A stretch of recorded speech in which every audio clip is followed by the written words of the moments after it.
ನಮಸ್ಕಾರ ಸ್ನೇಹಿತರೆ. ಇವತ್ತು ಮದುವೆ ಮನೆಗಳಲ್ಲಿ, ಸಿನಿಮಾಗಳಲ್ಲಿ ಅಥವಾ ದೊಡ್ಡ ದೊಡ್ಡ ಕಾರ್ಯಕ್ರಮಗಳಲ್ಲಿ ತಲೆ ಮೇಲೆ ಜುಮ್ ಅಂತ ಶಬ್ದ ಮಾಡಿಕೊಂಡು ಹಾರಾಡುವ ಈ ಡ್ರೋನ್ನ ಕ್ಯಾಮ್ರಾಗಳನ್ನು ನೀವು ನೋಡಿರ್ತೀರ. ಇವತ್ತು ಇದು ನಮಗೆ ತುಂಬ ಕಾಮನ್ ಆಗಿಬಿಟ್ಟಿದೆ. ಆದರೆ ಈ ಪುಟ್ಟ ಹಾರುವ ಯಂತ್ರದ ಹಿಂದೆ ಒಂದು ದೊಡ್ಡ ಇತಿಹಾಸ ಇದೆ ಅಂದರೆ ನೀವು ನಂಬ್ತೀರಾ? ನಿಮಗೆ ಗೊತ್ತಾ, ಈ ಡ್ರೋನ್ ಅನ್ನೋದು ಇತ್ತೀಚೆಗೆ ಬಂದ ಟೆಕ್ನಾಲಜಿ ಅಲ್ವೇ ಅಲ್ಲ. ಇದು ಹುಟ್ಟಿದ್ದು ಬರೋಬ್ಬರಿ 100 ವರ್ಷಗಳ ಹಿಂದೆ. ಅರೆ, ಆಗಿನ ಕಾಲದಲ್ಲೇ ಡ್ರೋನ್ ಹೇಗಿತ್ತು? ಯಾರು ಕಂಡುಹಿಡಿದಿದ್ರು? ಬನ್ನಿ, ಇವತ್ತಿನ ಈ ವಿಡಿಯೋದಲ್ಲಿ ಡ್ರೋನ್ನ ಪ್ರಪಂಚದ ರೋಚಕ ಕಥೆಗಳನ್ನು ಸಂಪೂರ್ಣವಾಗಿ ತಿಳ್ಕೊಳ್ಳೋಣ.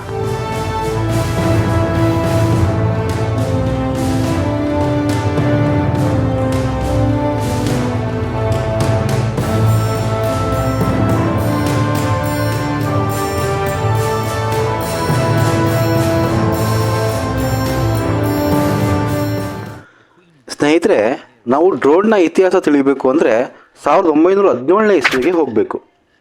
ಅದು 1ನೇ ಮಹಾಯುದ್ಧದ ಸಮಯ.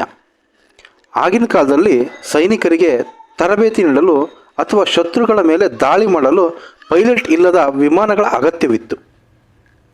ಆಗ ರಂಗ ಪ್ರವೇಶ ಮಾಡಿದ್ದೆ ಆರ್ಚಿಬಾಲ್ಡ್ ಲೋ ಅನ್ನೋ ಬ್ರಿಟಿಷ್ ವಿಜ್ಞಾನಿ. ಇವರನ್ನೇ ಇವತ್ತು ನಾವು ಆಧುನಿಕ ಡ್ರೋನ್ನ ಪಿತಾಮಹ ಅಂತ ಕರಿತೀವಿ. 1917ರಲ್ಲಿ ಇವರು ಏರಿಯಲ್ ಟಾರ್ಗೆಟ್ ಎನ್ನುವ ಒಂದು ಪ್ರಾಜೆಕ್ಟ್ನ ಶುರು ಮಾಡ್ತಾರೆ. ಮನುಷ್ಯರಿಲ್ಲದೆ ಕೇವಲ ರೇಡಿಯೋ ತರಂಗಗಳ ಮೂಲಕ ನಿಯಂತ್ರಿಸಬಹುದಾದ ಒಂದು ವಾಹನವನ್ನು ತಯಾರು ಮಾಡೋದೇ ಇವರ ಗುರಿಯಾಗಿತ್ತು.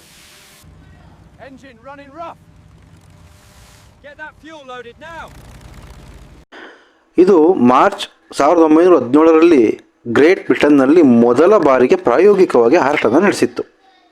ಆದರೆ ಗೆಳೆಯರೇ, ಅದು ಇವತ್ತಿನ ಡ್ರೋನ್ಗಳ ಥರ ಸ್ಮೂತಾಗಿ ಹಾರಲಿಲ್ಲ. ತುಂಬ ಶಬ್ದ ಮಾಡ್ತಿತ್ತು ಮತ್ತು ಪದೇ ಪದೇ ಕಂಟ್ರೋಲ್ ತಪ್ಪಿ ನೆಲಕ್ಕೆ ಬೀಳ್ತಾ ಇತ್ತು.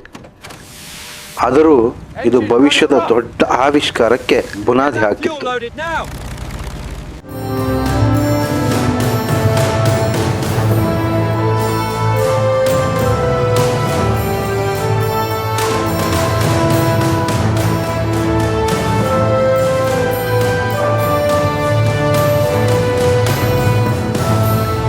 ಸರಿ, ಈಗಿನ ಡ್ರೋನ್ಗಳು ಕೈಯಲ್ಲಿ ಹಿಡಿಯುವಷ್ಟು ಸಣ್ಣದಾಗಿದ್ದಾವೆ. ಆದರೆ ಆಗ ಹೇಗಿತ್ತು ಗೊತ್ತಾ?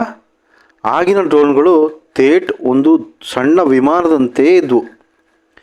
ಇವಕ್ಕೆ ಈಗಿನಂತೆ 4 ರೆಕ್ಕೆಗಳಿರಲಿಲ್ಲ.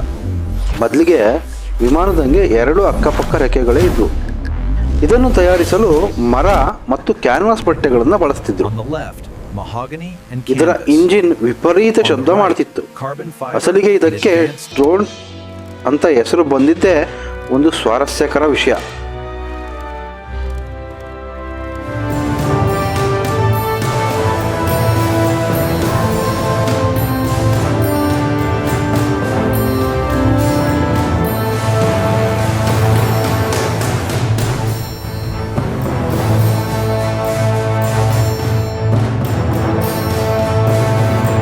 Queen Bee 1935ರಲ್ಲಿ ಬ್ರಿಟಿಷರು ಕ್ವೀನ್ ಬಿ ಎಂಬ ಹೆಸರಿನ ಒಂದು ರೇಡಿಯೋ ನಿಯಂತ್ರಿತ ವಿಮಾನವನ್ನು ರೆಡಿ ಮಾಡಿದ್ರು. ಇಂಗ್ಲಿಷ್ನಲ್ಲಿ ಡ್ರೋನ್ ಅಂದರೆ ಗಂಡು ಜೇನುನೊಣ ಅಂತ ಅರ್ಥ. ಈ ಗಂಡು ಜೇನುನೊಣ ಹೆಂಗೆ ಸೋಮಾರಿ ಥರ ಸುಮ್ಮನೆ ಜುಮ್ ಅಂದ್ಕೊಂಡು ಶಬ್ದ ಮಾಡ್ಕೊಂಡು ಹಾರಾಡುತ್ತೋ, ಈ ಹಳೆಯ ವಿಮಾನಗಳು ಕೂಡ ಹಾಗೆಯೇ ಒಂದೇ ಸಮನೆ ಶಬ್ದ ಮಾಡ್ತಾ ಇದ್ವು ವಿಚಿತ್ರವಾಗಿ. ಅದಕ್ಕೆ ಇದಕ್ಕೆ ಡ್ರೋನ್ ಅಂತ ಹೆಸರಿಟ್ರು. ಒಂದು ಸೋಂಬೇರಿ ಜೇನುನೊಣದ ಹೆಸರು ಇವತ್ತು ಡ್ರೋನ್ ಆಗಿ ಮಾರ್ಪಟ್ಟಿದೆ. ಎಲ್ಲರ ಕೈಯಲ್ಲೂ ಅದಿದೆ. ಎಲ್ಲರೂ ಅದನ್ನು ಇಷ್ಟಪಡ್ತಾರೆ. ಎಲ್ಲರೂ ಅದನ್ನು ಆರಿಸ್ಬೇಕಂತ ಬಯಸ್ತಾರೆ.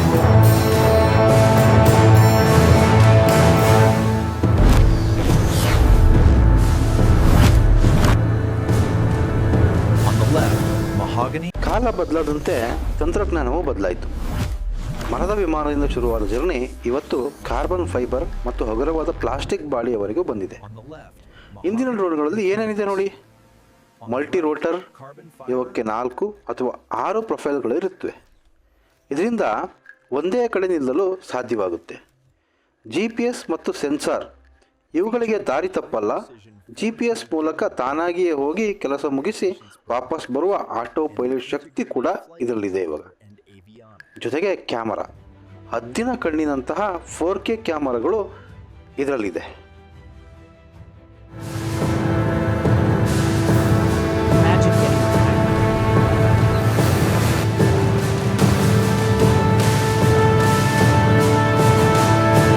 ಸ್ನೇಹಿತರೆ, ಡ್ರೋನ್ ಅಂದರೆ ಬರೀ ಮದುವೆ ವಿಡಿಯೋ ಮಾಡೋಕ್ಕೆ ಅಷ್ಟೇ ಅಲ್ಲ.